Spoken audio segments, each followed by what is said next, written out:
സമ്പന്നരെ വിവാഹ കാര്യത്തിൽ അനുകരിക്കുന്നത് പലപ്പോഴും സാധാരണക്കാരുടെ ഒരു രീതിയാണ്.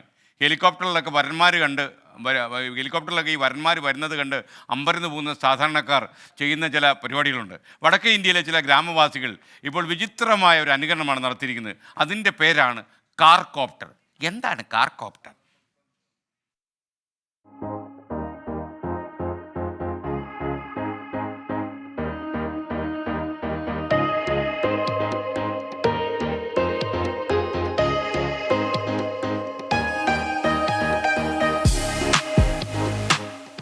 വിവാഹത്തിനും വിവാഹപൂർവ്വ ഫോട്ടോഷൂട്ടിനുമെല്ലാം ഹെലികോപ്റ്ററുകളും ആഡംബര വാഹനങ്ങളുമൊക്കെ ഉപയോഗിക്കുന്ന കാഴ്ച ഇന്ന് വടക്കേ ഇന്ത്യയിലെ സമ്പന്ന സമൂഹത്തിനിടയിൽ സാധാരണമാണ്.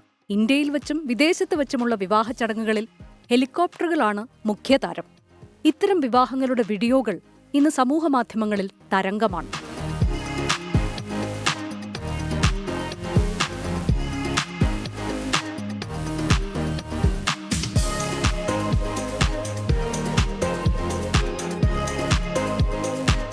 സമ്പന്ന വർഗക്കാരുടെ ഇത്തരം പ്രവണതകളെ തങ്ങളാലാകും വിധം അനുകരിക്കാനുള്ള പ്രവണത ഉത്തർപ്രദേശിലെയും ബീഹാറിലെയും സാധാരണക്കാർക്കിടയിൽ ഇന്ന് ശക്തമാണ്.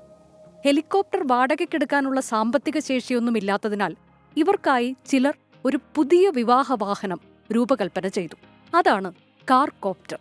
പഴയ ടാറ്റ നാനോ കാറുകളോ മാരുതി വാഗണാർ കാറുകളോ ആണ് നിരത്തിലോടുന്ന കോപ്റ്ററുകളായി രൂപാന്തരം പ്രാപിക്കുന്നത്. ഹാച്ച് ബാക്കുകളുടെ റൂഫ് ടോപ്പിൽ ചെറിയ മാറ്റങ്ങൾ വരുത്തിയ ശേഷം സീലിംഗ് ഫാനിൽ നിന്നുള്ള ബ്ലേഡുകളാണ് ഫിറ്റ് ചെയ്യുന്നത്. പിൻഭാഗത്ത് ഹെലികോപ്റ്ററുകളുടേതുപോലെ ടെയിൽ ഉറപ്പിച്ച് അതിൽ മിന്നുന്ന LED ലൈറ്റുകളും പിടിപ്പിച്ചാണ് കാറുകൾ കാർ കോപ്റ്ററുകളായി രൂപമാറ്റം സംഭവിക്കുന്നത്. 2 ലക്ഷം രൂപയോളമാണ് ഈ മോഡിഫിക്കേഷന് ചെലവ് വരുന്നത്. ഉത്തർപ്രദേശിലും ബീഹാറിലും ഇന്ന് വിവാഹത്തിനായി വരന്മാർ വന്നിറങ്ങുന്നതും വിവാഹശേഷം തങ്ങളുടെ വീടുകളിലേക്ക് പങ്കാളിയുമായി പോകുന്നതും ഈ കാർ കോപ്റ്ററുകളിലാണ്. 7,000 രൂപ മുതൽ 12,000 രൂപ വരെയാണ് കാർ കോപ്റ്ററുകളുടെ പ്രതിദിന വാടക. എന്നാൽ മോട്ടോർ വാഹന നിയമത്തിന്റെ ലംഘനമായ ഈ കാർ മോഡിഫിക്കേഷനുകൾക്കെതിരെ പോലീസ് കേസെടുത്തു തുടങ്ങി എന്നും റിപ്പോർട്ടുണ്ട്. Research desk 24.